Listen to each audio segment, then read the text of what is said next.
Howdy everyone, it's me once again, the one and only Killer Dan. So today, for my Halloween thought, I'm gonna be talking about a superhero kind of a thing.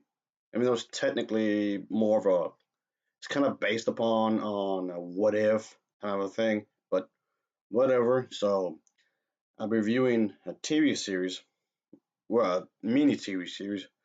Even though, like I said before, talking about TV shows isn't really my thing at all. And it still isn't really my thing. It's not gonna be like, oh, I've changed my mind or anything here. I'm just kind of using this as an excuse to just talk about a variety of different horror stuff, which is kind of the point. And I still got a lot of horror movies to talk about, quite obviously. I'm just saying. Anyway, so today's show I'll be talking about is, yes, Marvel Zombies, which I just got to watching on Disney Plus. So this is gonna be a review of the first season, and yes, we see characters like Captain America, Thor, Black Panther, Spider Man, and all that jazz. So yeah, with other characters, of course, that do appear here. So why not? I'll just do this for a quick moment here. Oh, definitely. Yes, yes, of course. I'm also using this as an excuse to talk about something Disney related. Yeah, that's the thing though. Disney always finds a way to seek seep up into my channel somehow. Yeah, yeah, it became a recurring thing ever since I made this channel. Oh boy. Yes. So Disney will always be a part of this channel because for one, Disney has always been in this channel for more ways than one, I guess. Even if it wasn't super immediate, but still. Anyway, so I just mix my Halloween stuff with Disney because I like Halloween. Halloween was always my thing as well, so whatever. So that's kind of my excuse to kind of just mix the two. Anyway, whatever. As always, let's talk about the plot, shall we? So, oh yeah, let's just get into it. Definitely. Yeah. Obviously, this is in a different continuity. Of course, it's not part of the main canon of this. So the Marvel Zombies is this animated series. I'm part of the Marvel Expanded Universe and just in a separate continuity, of course. So yes, obviously, this goes into the whole idea where we see these characters have to fight off this thing here. Yes, zombie Thanos isn't here. Yeah, he's pretty crazy in this one, folks. So the idea here is that there's this outbreak that was caused by this one character, Janet, being infected by this virus. So yes, as you can guess yourself, things just get crazier and crazier. Yes, Wanda isn't here, folks. Now a zombie, and she's a major threat, of course, known as the Queen of the Dead, so to speak. Along with Thanos, of course. Thanos is also a threat in here, folks. She's pretty powerful. And so is Wanda. All these characters are really strong, of course. Yes, like I said, Black Panther's in here, folks, for a good bit. So yeah, anyway, the survivors in here are being led by this individual, and they all must be dealing with a zombified Thanos, as I mentioned a moment ago. And yes, he has the gauntlet, of course. And yes, this was kind of teased at first in the What If episode, of course. So yeah, this is just going to offer an idea. It's pretty action packed, as you might expect yourself. Yes, obviously, it's going to get pretty violent. It's going to be pretty bloody. It may not be the most graphic thing ever, but it's definitely there.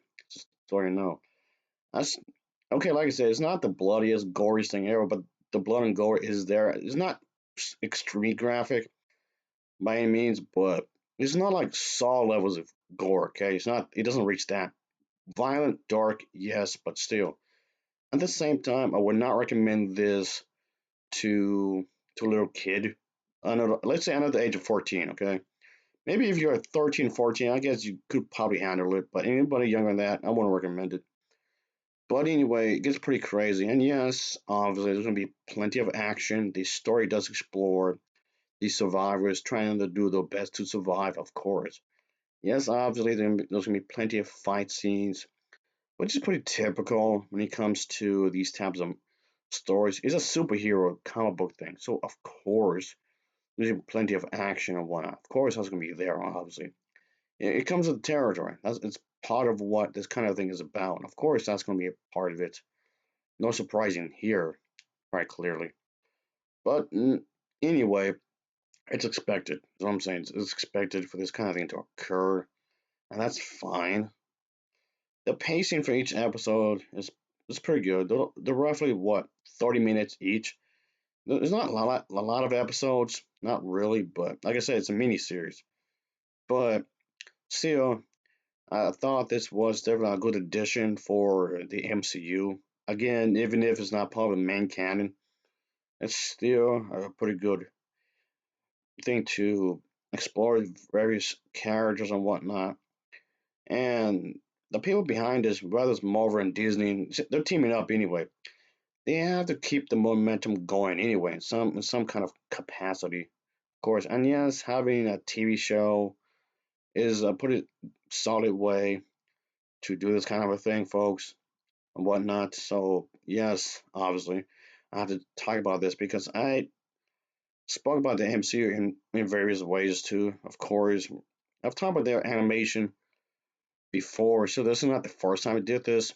But yes, the animation here is actually really good. It's actually really nice. It shows that the company Marvel, or should I say companies, because Disney had teamed up with them. It shows that these two companies do have faith in their product, or should I say their products. But yes, it gets pretty crazy with the action sequences, with the fighting and whatnot, with the characters, with the that are really powerful and whatnot. It's well done. It's well animated. I like the colors. The colors do fit the overall tone in which the story is trying to aim for. So I like that. And yes, even the voice acting. The voice acting is actually really nice as well. I like the voice acting and whatnot. So altogether, it's really nice in that way. Yeah, trying to keep this refreshing could be really difficult because it's a hard challenge concerning the fact that you may think that the zombie genre is done to death, no pun intended. Because there's like so many zombie movies out there and zombie video games. So like you gotta make this interesting somehow, or keep it refreshing. How about do a what if situation, what if scenario where Queen Elsa is a zombie and she has gone mad with power, and of course she's gone to her head. So her sister, the Princess Anna, has to do something about this because of that. So things get really complicated.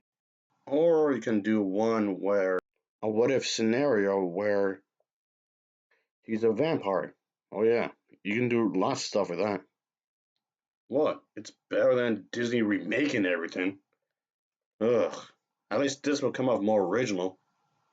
Anyway, so yes, I thought this was definitely a good watch. Even though, again, I'm not really a TV show kind of person, really. So anyway, I'm giving this an overall rating of a 7.0 out of 10. It gets a 7.0 out of 10 for me. So of course, as always, thanks for watching and take care. Until next time, see ya. Oh yeah, later. Yeah.